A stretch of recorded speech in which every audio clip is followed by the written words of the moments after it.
চাঁদে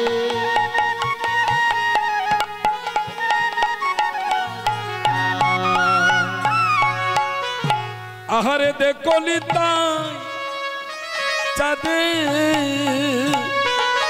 এরকম করুণা রে কলি জীবে দেখো নিতাই চাঁদে চাঁদের করুণা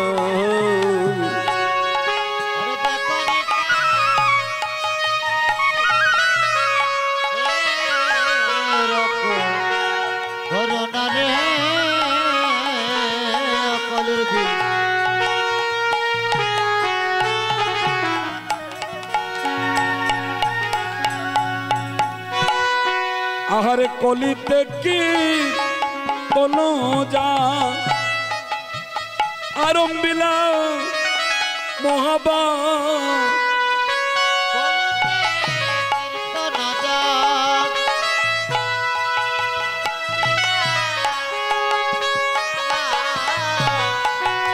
পুরাইতে আমার অদ্বৈতের বা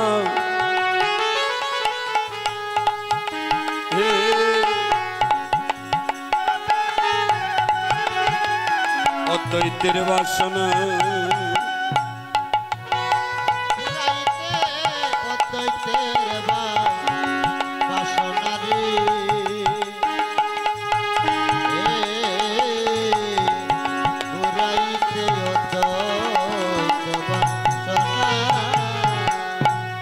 আজ অদ্বৈতের বাসনা করিতে পূরণ অদ্বৈতের বাসনা করিতে পূরণ নদিয়ায় আমার সচির নন্দন অদ্বৈতের বাসনা করিতে পূরণ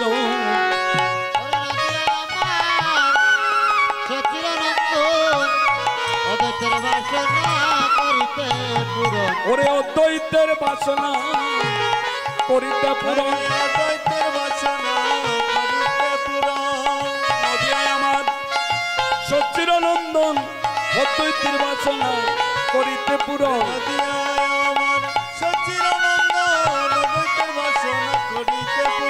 নদিয়ায় আমার সচির নন্দন অদ্বৈতের বাসনা করিতে পূরণ নদিয়ায় আমার সচির নন্দন অদ্বৈতের বাসনা করিতে পূরণ হরি বল হরি বল হরি বল হরি সুধীজন আপনারা যারা যজ্ঞ দান করছেন যারা মহাপ্রভুকে যারা আনয়ন করেছেন মানে আমন্ত্রণ করেছেন মহন্তগণকে ভক্তগণকে যারা আমন্ত্রণ করেছেন আপনারা প্রত্যেকটা বৎসর একটা যজ্ঞের চাঁদের বাজারের আয়োজন করেন আপনাদের মনের মধ্যে একটা ভক্তি থাকে একটা আকাঙ্ক্ষা থাকে একটা ইচ্ছা থাকে যে আগামী বছর আবার আসবে এইভাবে একটা চাঁদের বাজার বসবে এই আশা নিয়ে আপনারা এই ভক্তি নিয়ে আপনারা বসে থাকেন কিন্তু আগামী বছর আসতে এই জগতে কে থাকবে কে চলে যাবে একমাত্র মহাপ্রভু বিহনে আমরা কেউ জানি না আগামী বছরের কীর্তনের ভাগ্য আমাদের কপালে জুটতেও পারে আবার নাও জুটতে পারে আমাদের মধ্য থেকে কত চলে গিয়েছে বছর আসতে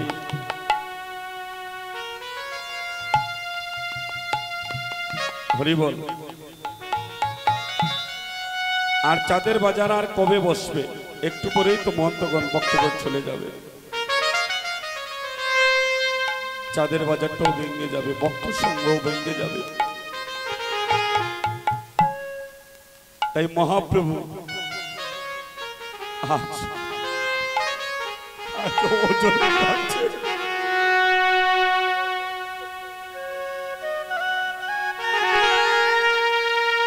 ওজনে কাঁদছে বাবা বলছে রে ভাই নিতাই রে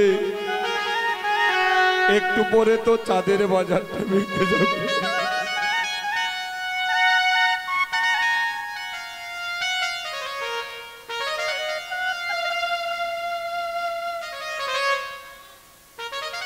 একটি বা একটি কীর্তনে কতই আনন্দে ছিল তাই মহাপ্রভু অজরে কাঁদছেন ওরে কি হইল কি হইল বলি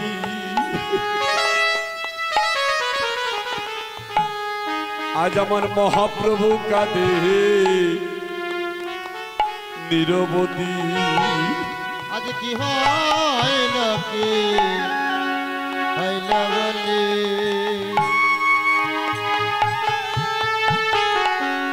আমার গৌর কাঁদে নিরবধি রাধে আহারে কি হইল কি হইল কৃষ্ণ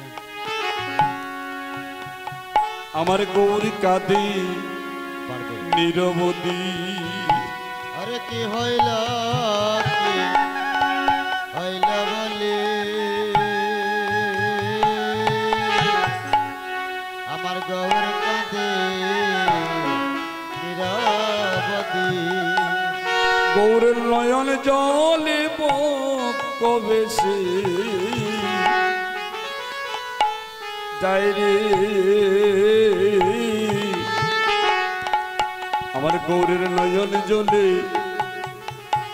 কবে সে যায় গৌরের নয়ন জলে কবে সে যায় রে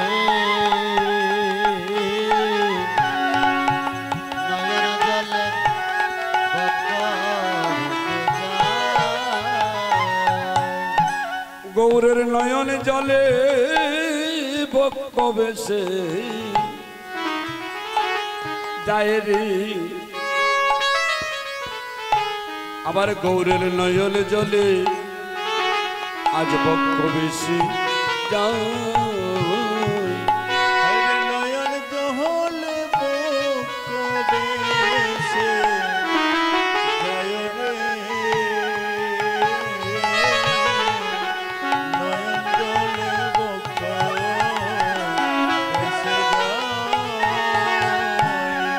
তাই গৌর কাঁদে আর নিতাই কাঁদে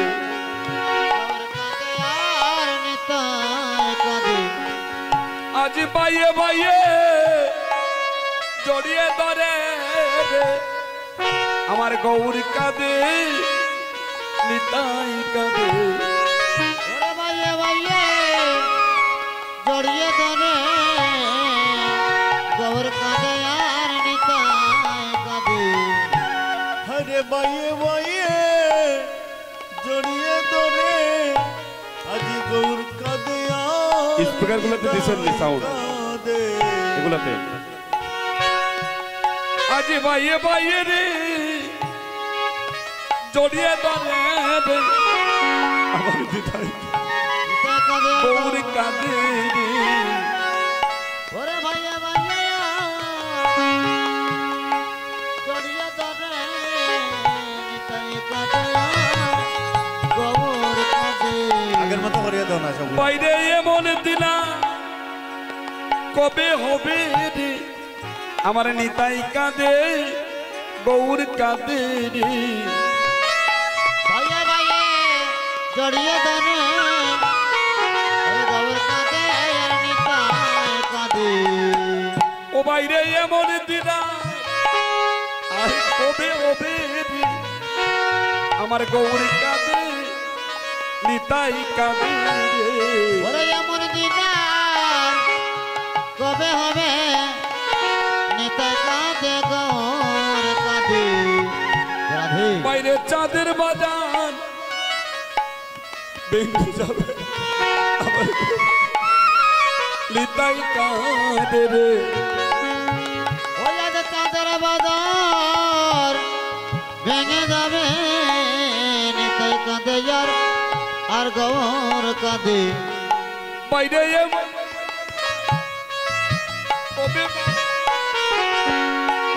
গৌর কাঁদে নিতাই কাঁদে রে ও বাইরে এমন দিন কবে বা হবে নিতাই কাঁদে আর গৌর কাঁদে ও বাইরে এমন দিনার কবে বা হবে রে গৌর কাঁদে আর নিতাই কাঁদে রে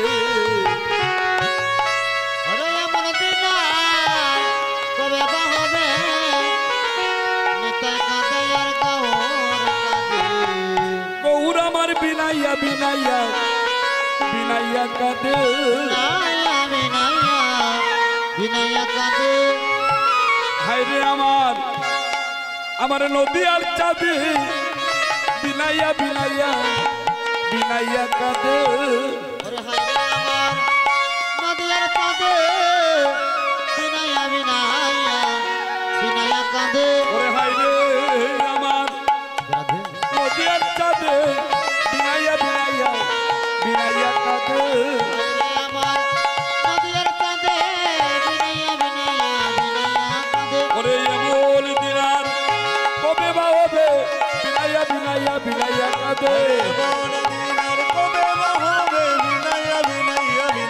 কাঁদে এমন দিনার কবে বা হবে বিনাইয়া বিনাইয়া বিনাইয়া কাঁদে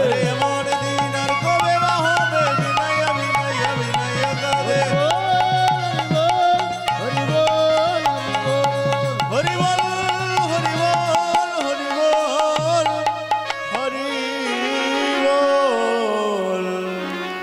মহাপ্রভু জোরে কাঁদছে মহাপ্রভু নয়ন জলে বক্ষ বেশি যাচ্ছে সুধীজন মহাপ্রভু চিন্তা করছেন একটু পরে তো চাঁদের বাজারটা বেশি যাবে। বড় সাত করে চাঁদের বাজারটা বসে তাই মহাপ্রভু আজ অজরে কাঁদছেন আর কি করছেন অষ্টপ্রহর মহাযজ্ঞ ওই আদি অষ্টপ্রহর মহাযজ্ঞ আহারে অষ্টপ্রহর মহাযজ্ঞ ওই আদি অষ্টপ্রহর মহাযজ্ঞ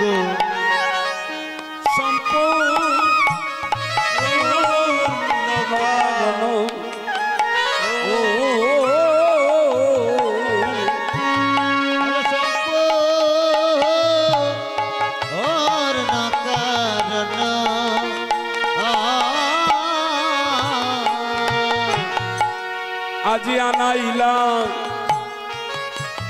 তোদির বান্ড শিষ ও শ্রীষ চিরনন্দন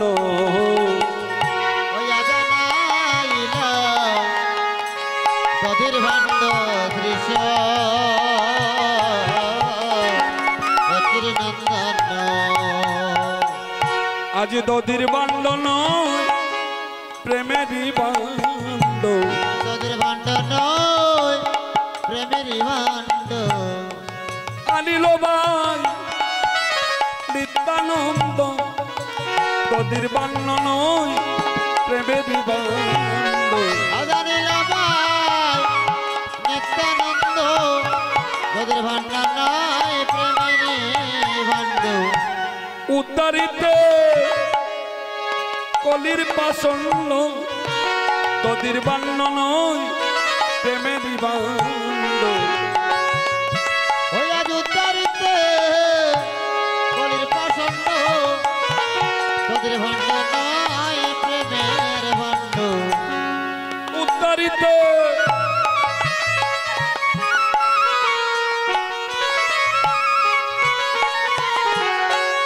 ওরে উত্তরিতে কলির পাষণ্ড যদি ভাণ্ড নয় প্রেমের ভাণ্ড।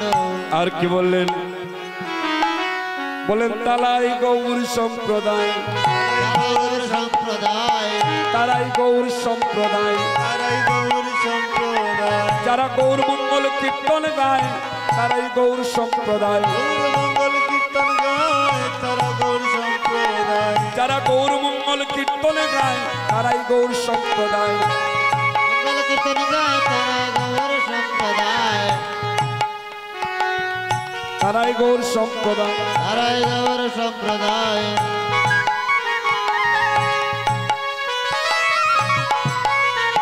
যাদের মালা তিলক দেখা যায় তারাই গৌর সম্প্রদায়, মালা তিলক দেখা যায় তারাই গৌর সম্প্রদায়।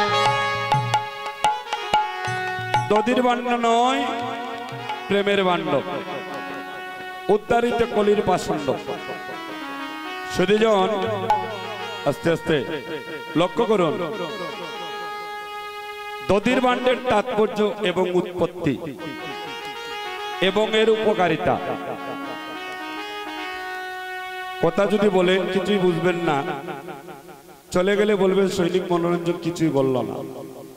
চৈতন্য চরিত্রামৃতে বললেন আপনি বুঝেন না বুঝেন, ইচ্ছায় অনিচ্ছায় যদি কর্ণকুরের নামটা যায় ভগবানের গুণ নাম, তাহলে আপনার ভজন পারমাত্মিক সংগ্রহ। বুঝতে পেরেছেন? এই সংগ্রহটা জমা থাকবে আর কাজে লাগবে কখন? যখন মরে যাবেন, এই দেহের ভিতরে যখন প্রাণ থাকবে না। দধির বাণ্ড কি আর কেন বঞ্জন করা হয়, উপকারিতা কি? আপনারা বসুমতী মাকে চিনেন? আপনারা বসুমতী মাকে চিনেন? কারা কারা বসুমতী মাকে চিনেন একটু হাত উঁচু করেন তো। হরিবল হরিবল। দেখা দেখি তুলেন না যেন। বসুমতী, বসুমতী মাকে কারা? বসুমতী, বসুমতী মাকে কারা কারা চিনেন হাত উঁচু করেন। এই মুসলিমে কয়েকজনে চিনেন। আমার বন্ধু ঠাকুরটা আপনি চিনেন না? বসুমতী মা এই কয়েকজনে চিনেন। আমি আজকে পরিচয় তুলে ধরছি। বসুমতী এই যে মাটি ভূমি, উনি হইলেন বসুমতী মা। এখন সবাই চিনবেন তো? যারা চিনবেন হাত উঁচু করেন তো। কারা কারা চিনবেন? হ্যাঁ, উনি হইলেন বসুমতী মা। এই বসুমতী মা ভগবানের চরণে যাইয়া বলছেন, কি বলছেন? হে দয়াময়, হে কৃপাময়, আমার বক্ষ মাঝে তোমার অনন্ত কোটি জীবের বাস করি না আমরা? তোমার ভক্তরা আমার বক্ষ মাঝে কত অনাচার বেবিচার করে। তোমার জীবেরা আমাকে কেটে কেটে ফসল ফলায়, আবার আমার বক্ষ মাঝে মলমূত্র ত্যাগ করে, আবার কেউ মারা গেলে অন্ত্যেষ্টি ক্রিয়া করে না আমার বক্ষ মাঝে। হে দয়াময়,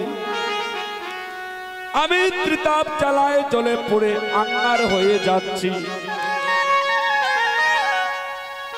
ত্রিতাপ জ্বালায় দগ্ধ হয়ে যাচ্ছি। দয়াময়, তুমি আমায় কৃপা করো। আগেকার দিনের প্রাচীন মানুষ যারা, আগেকার দিনের যারা মাতাজিরা, আগেকার দিনে পিতাশ্রী দাদারা, আগেকার দিনে তারা গুমতনে উঠিয়া এইভাবে বসুমতী মাকে তারা একটা প্রণাম করত। কারণ কি তা যে মাগো, তোমার বুকুর মাঝে, তোমার পক্ষ মাঝে কত অনাচার বেবিচার করব, তুমি ক্ষমা করে দিও।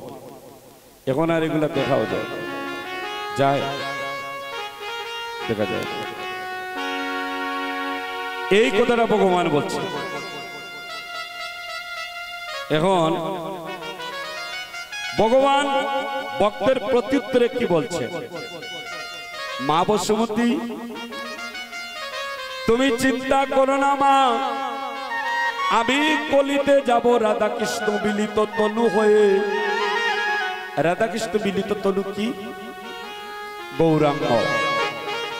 আর যাইয়া এক দিবা এক নিশি হরির নাম সংকীর্তনের আয়োজন করব।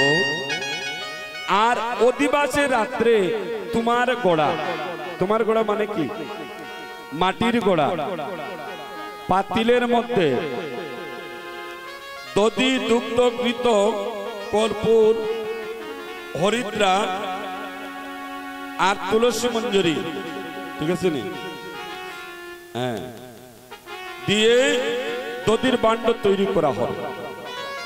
আর দান দুব্বার উপরে স্থাপন করা হবে, তুলসী পত্র দিয়ে প্রসাদী করা হবে।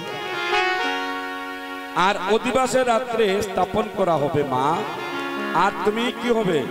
শীতল হবে। শুধু তাই নয়,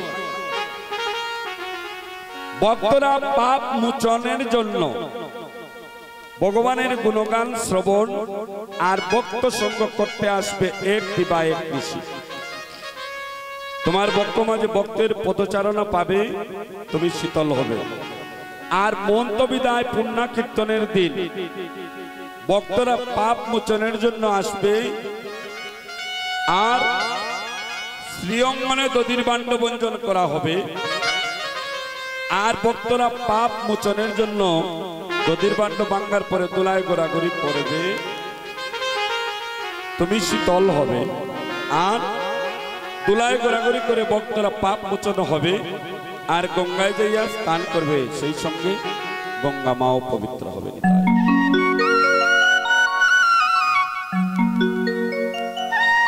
বুঝতে পেরেছেন? এই হচ্ছে দধির বান্ডের উৎপত্তির তাৎপর্য, আপনাদের কাছে তুলে ধরলাম। কথাটা মনে থাকে যেন। আর ঘুম থেকে উঠার পরে একটু বসুমতী মাকে একটু প্রণাম করবে। মা, তোমার পক্ষ মাঝে কত বেবিচার অনাচার করব, ক্ষমা করে দিও। এই হোলিতে তো এগুলোই হরিবল ভক্ত সঙ্গ, হরির নাম সংকীর্তন মহাযজ্ঞ কলির কালেতে কত পাপী তাবি উদ্ধারিল তারক ব্রহ্ম নামেতে। হরির নাম সংকীর্তন মহাযজ্ঞ কলির কালেতে ও কত মহাপাপী উদ্ধারিল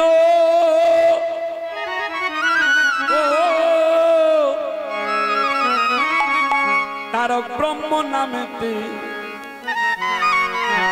হরির নাম সংকীর্তন মহাযজ্ঞ কলির কালেতে।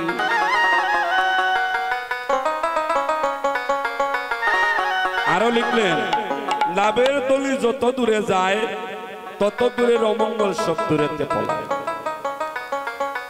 এই লাম্বিয়নে কলি মানসিক জীবের মুক্তির পথ বানায়। আস্তে তাহলে কি বললেন? অষ্টপ্রহণ মহাযজ্ঞ সম্পূর্ণ কারণ আনাইলা দধির বান্ড শ্রী সচ্চিন। আর মহাপ্রভু কি বললেন? ওরে আপনি লইয়া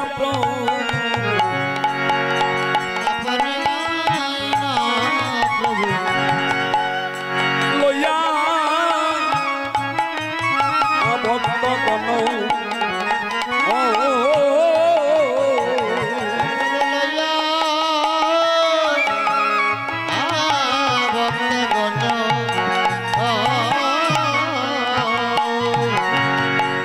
আজ আরম্ভিলা আমার মহাপ্রভু মধু ও মধুর নর্তন।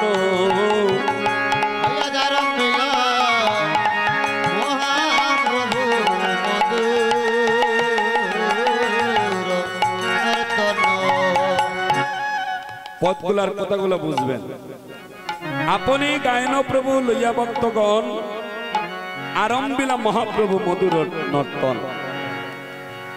গৌরাঙ্গ মহাপ্রভু মনে করছেন এই তো একটু পরে চাঁদের বাজার ভেঙে যাবে, তাই মহাপ্রভু নৃত্য করছে।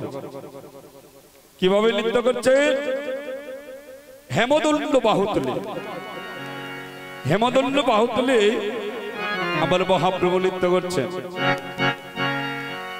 আপনি গায়ন প্রভু লইয়া ভক্তগণ আরম্ভিলা মহাপ্রভু মধুর নর্তন। আর কি করছেন মহাপ্রভু?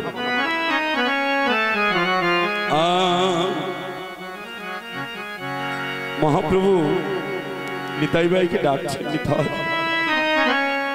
শোনো শোনো, আমার প্রাণে ধৈর্য আর মানছে না ভাই নিতাই রে। বড় সাধ করে বাজার বসিয়েছিলাম, আর একটু পরে চাঁদের বাজারটা ভেঙে যাবে। তাই মহাপ্রভু অজরে কাঁদছে। মহাপ্রভুর কান্না কেউ থামাতে পারছে না। মহাপ্রভু বলছেন,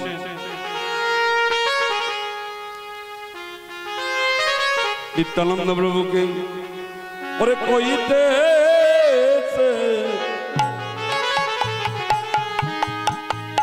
প্রভু ধীরে ধীরে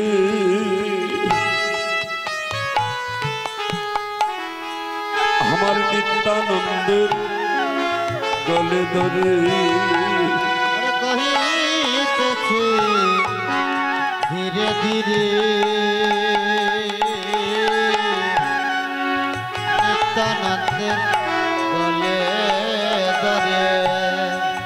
বলো নিতাই কি হবে উপায় রে, বলো নিতাই আমার কি হবে উপায়। হরে বলো নিতাই কি হবে উপায় রে। হরে বলো নিতাই কি হবে বাইরে আমার প্রাণে ধরছে, আমার প্রাণে ধৈর্য মানে না রে। আমার প্রাণে ধৈর্য প্রাণে ধরছ আর মানে না রে। ওই আমার প্রাণে ধৈর্য মানে না রে। বাইরে চাঁদের বাজার ভেঙে যাবে রে, আমার প্রাণে ধরছ মানে না রে। ওরে চাঁদের বাজার ভেঙে যাবে, আমার প্রাণে ধৈর্য মানে না রে। আজ আমার নিতাই কাঁদে আর গৌর কাঁদে, আরে নিতাই কাঁদে আর গৌর কাঁদে। আজ বাইয়ে বাইয়ে গলায় জড়িয়ে ধরে রে, আমার নিতাই কাঁদে আর গৌর কাঁদে। আরে ভাইয়ে ভাইয়ে জড়িয়ে ধরে রে, নিতাই কাঁদে আর গৌর কাঁদে। ওরে এমন দিন আর কবে হবে নিতাই কাঁদে গৌর কাঁদে। এমন দিন আর কবে বা হবে গৌর কাঁদে আর নিতাই কাঁদে। এমন দিন আর কবে হবে নিতাই কাঁদে আর গৌর কাঁদে। হরে এমন দিন আর কবে বা হবে গৌর কাঁদে আর নিতাই কাঁদে। এমন দিন আর কবে হবে নিতাই কাঁদে আর গৌর কাঁদে। বলো নিতাই কি হবে উপায়। আগে বলো নিতাই কি হবে উপায়। মহাপ্রভু অজরে কাঁদছেন আর মহন্তগণকে জড়িয়ে ধরে অজরে কাঁদছেন, দোলায় গড়াগড়ি করছেন। শুধু মহাপ্রভু কাঁদছেন তা নয়, কাঁদিছেন অদ্বৈত চন্ড শ্রীবাস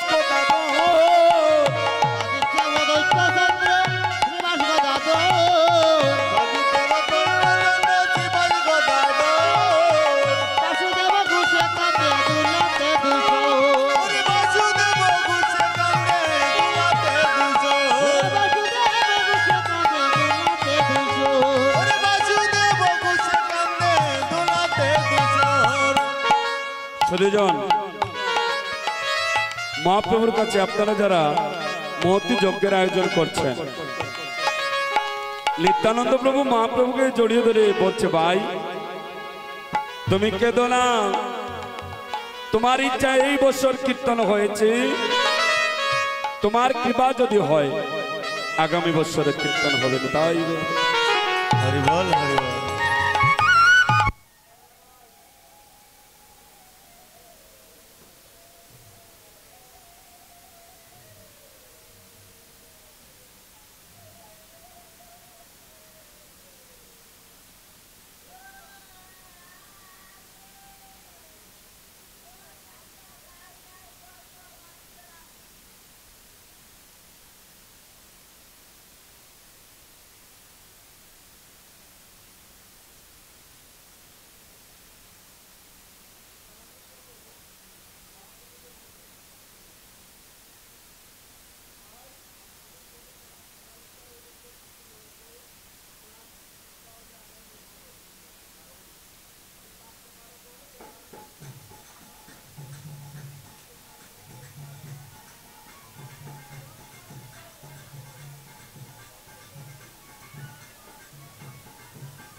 এই বছর কীর্তন হয়েছে, গৌরের কৃপা হলে দেখুন আপনারা যারা যজ্ঞ দান করছেন, যিনি রঘুনন্দন হয়েছেন, যজ্ঞেশ্বর অনুগত হয়েছেন, আর যারা যজ্ঞ দান করছেন, এটা এই যুগের পুণ্যফল নয়, এটা শাস্ত্র গ্রন্থের কথা। বহু বহু বাক্যের ফলে, স্বীকৃতির ফলে, যাদের উপর পিতামাতার আশীর্বাদ আছে, গুরু গৌরাঙ্গের কৃপা আছে, তারাই যজ্ঞ দান করতে পারে, তারা রঘুনন্দন হইতে পারে, তারা যজ্ঞেশ্বর অনুগত হইতে পারে, তারা গৌরীদাস কীর্তনে অনুগত হইতে পারে, তারা আপনাদের মতো ভক্ত হইতে পারে। ভক্ত ছাড়া এই কীর্তনে আইতে পারে না। এই কীর্তনে আসাটাও একটা পূর্বজন্মের স্বীকৃতি, স্বীকৃতির ফল। তাই তো মহাপ্রভু নিত্যানন্দ প্রভুকে বলছে, ওরে গোলকের প্রেমদান,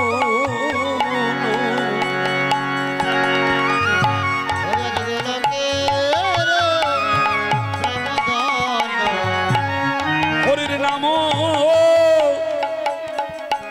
নাম সংকীর্তন,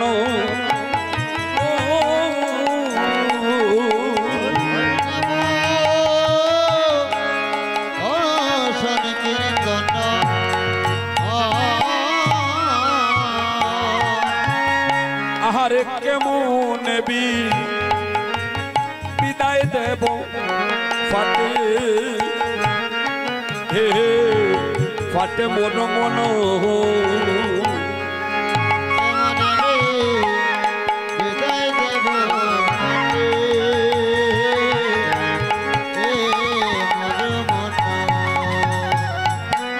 গৌরীদাস কীর্তনিয়ার গলাতে দরিয়া,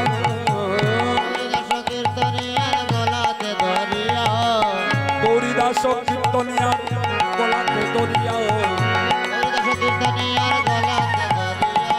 ওরে কান্দিছেন মহাপ্রভু উপকার করিয়া, হায়রে কান্দিছেন মহাপ্রভু উপকার করিয়া,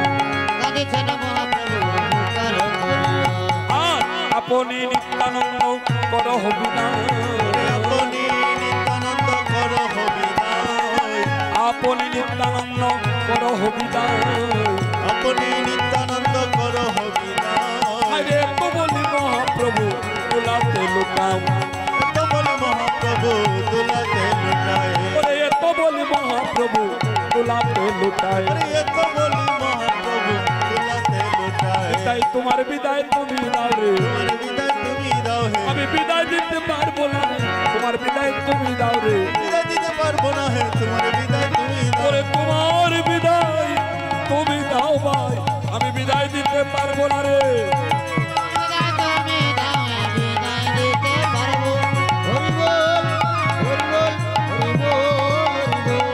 হরি বল হরি বল হরি বল হরি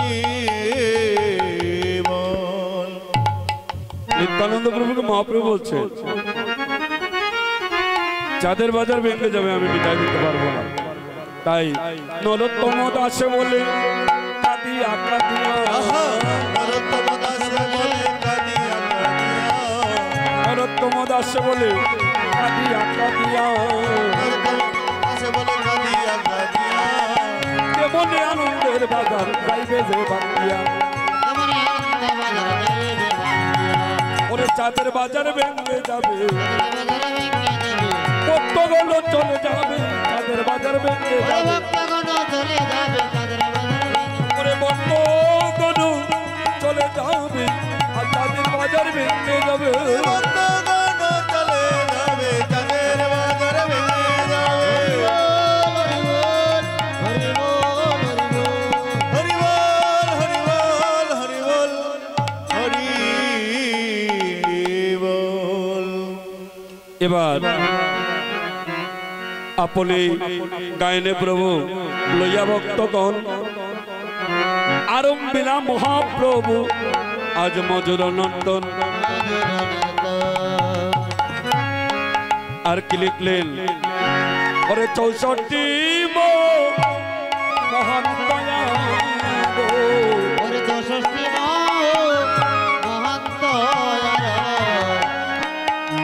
আরো ভক্তগণ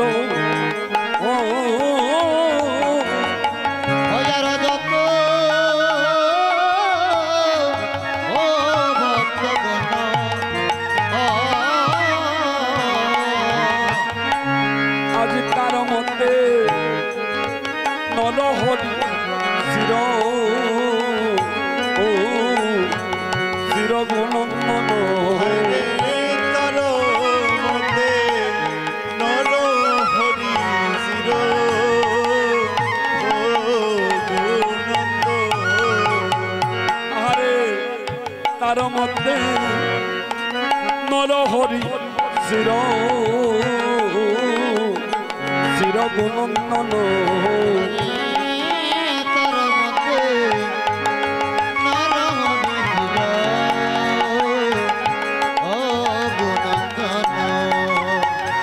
বললেন দল্ল দল্ল রঘুনন্দন আপনি একটু উঠেন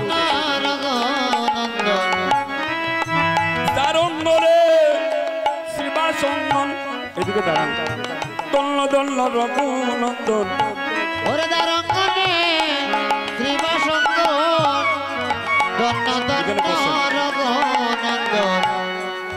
তারঙ্গনে বসে যান শিবাসন্দন দল্ল দল্ল রঘুনন্দন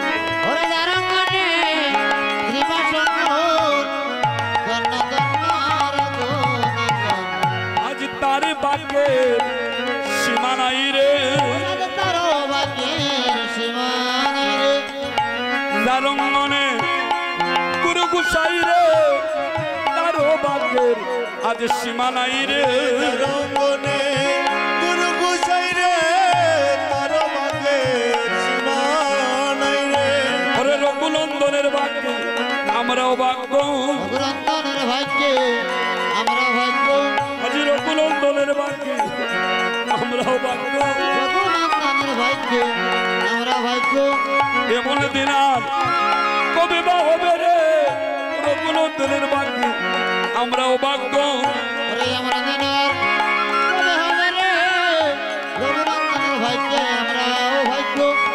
শুধুজন আজকে যিনি রঘুনন্দন অনুগত হয়েছেন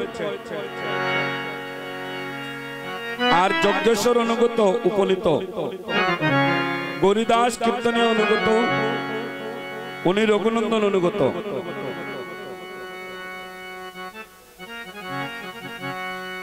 আমাদের ঠাকুরদাদা বনমালী আচার্য, উনি আজকের এই হরের নাম যজ্ঞের রঘুনন্দন অনুগত হয়েছে।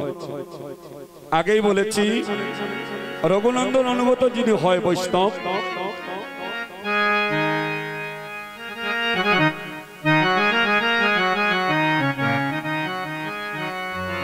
উনার পূর্বজন্মের স্বীকৃতি ছিল। আর যিনি রঘুনন্দন অনুগত হয়, রঘুনন্দন অনুগতের 3 কুল উদ্ধার হয়। উনার মাতৃকুল, পিতৃকুল আর শ্বশুরকুল। আর যোগ্যদানে 3 কুল। ভক্ত বৈষ্ণবের 1 কুল, যারা যজ্ঞ দান করছেন ওনাদের 1 কুল, আর 1 কুল হচ্ছে বক্তা। সুধীজন, আজ ওনার পূর্বপুরুষ যারা ছিল তারা আজ তাকে তাকে দেখছে, এমন ভাগ্য হয়েছে। আপনারা যারা যজ্ঞ দান করছেন, আপনাদের পূর্বপুরুষরা তাকিয়ে তাকিয়ে দেখছে যে যজ্ঞ উত্তরসূরি রেখে এসেছিলাম, বিদায় তারা মহতী যজ্ঞের আয়োজন করছে।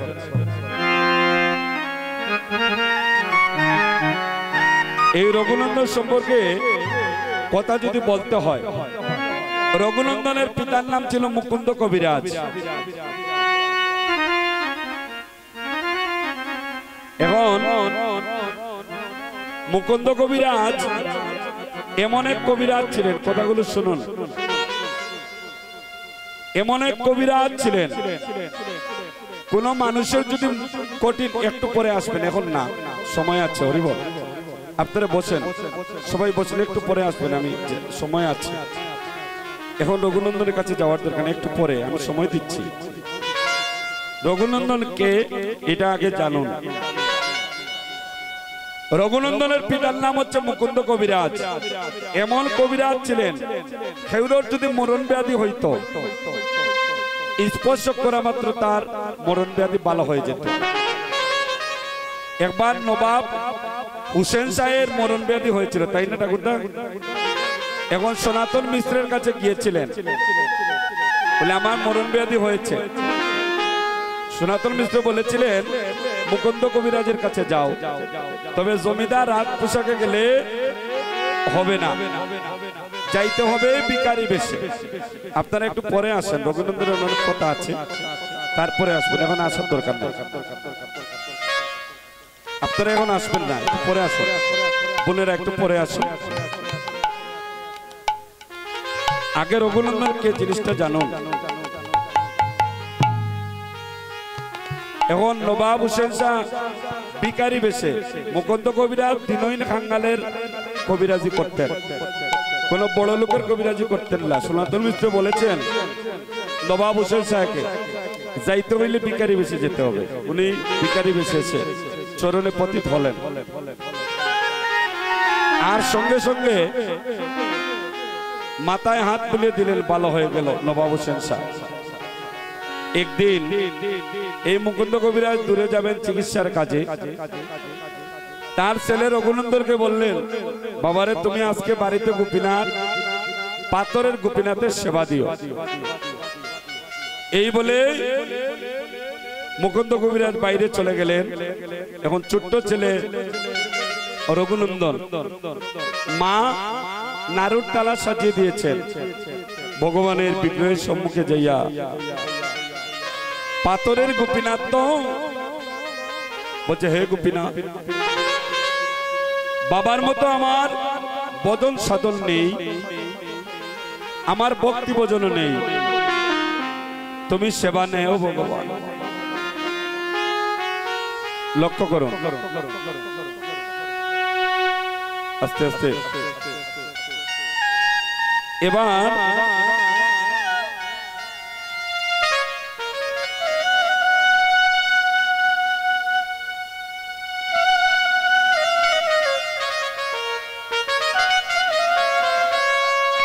রঘুনন্দন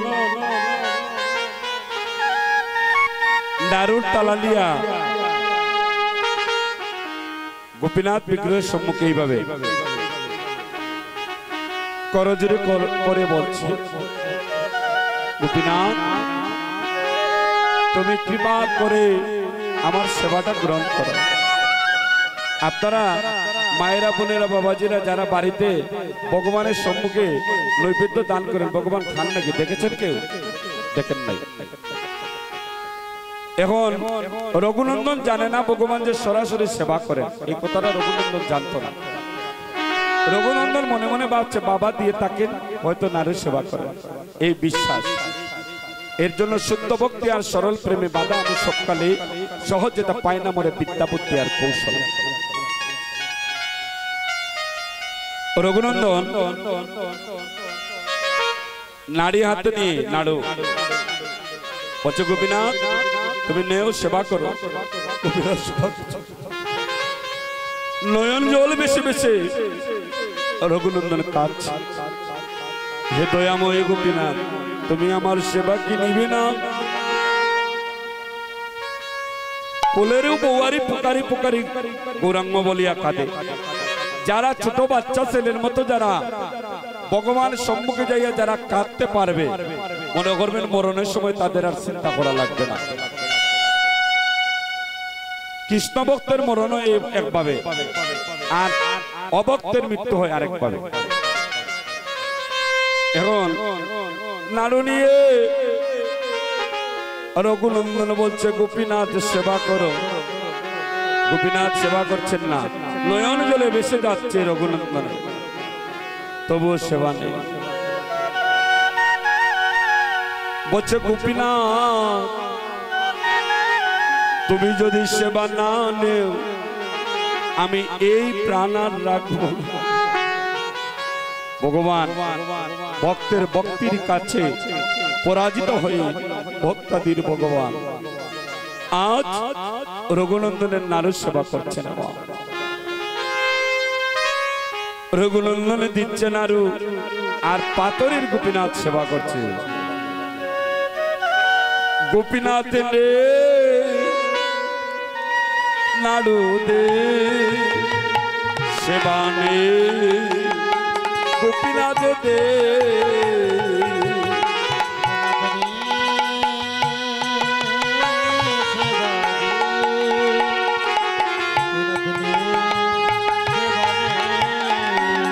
গোপীনাথ দে সেবা নে, গোপীনাথ দে সেবা নে।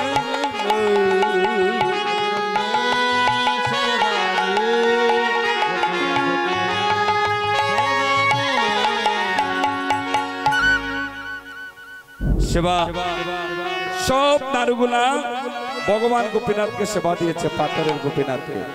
বাবা এসেছেন, জানো জানো বাবা, শোনো শোনো, আনন্দের বিষয় হলো গোপীনাথ একটা নারুও রাখেন নাই, সব সেবা নিয়েছে। রঘুনন্দনের পিতা মুকুন্দ কবিরাজ, এটা কি কস? আমি তো পাথরের মূর্তিকে বিগ্রহ গোপীনাথকে একদিনও তো নারু সেবা দিতে পারলাম না, বদনে সেবা দিয়েছিস? বলে হ্যাঁ। বলে আমারে দেখাইতে পারবে? হরি বল।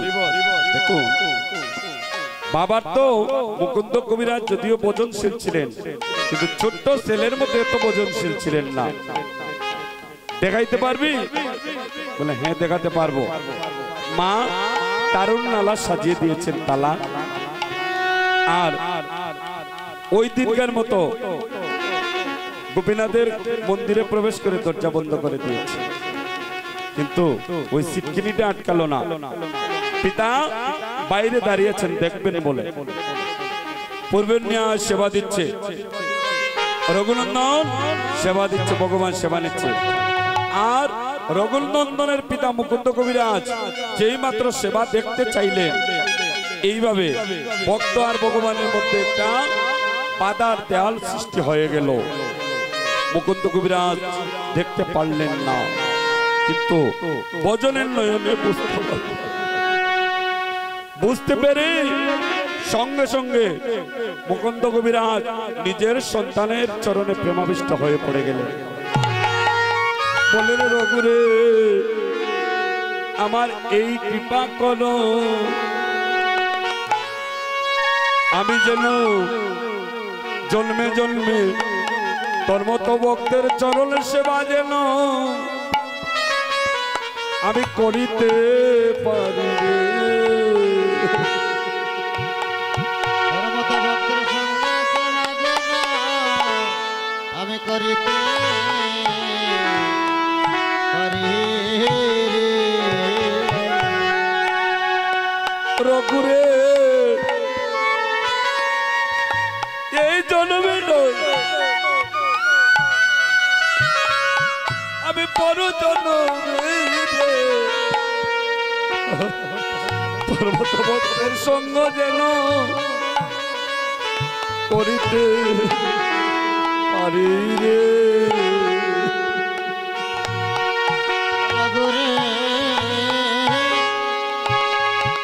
এ জন্মে নয়, জন্মে জন্মে তোর মতো ভক্তের সঙ্গ যেন করিতে পারি। এই আশীর্বাদ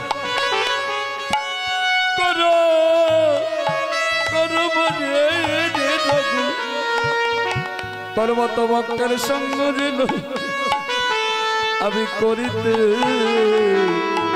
পারি রে।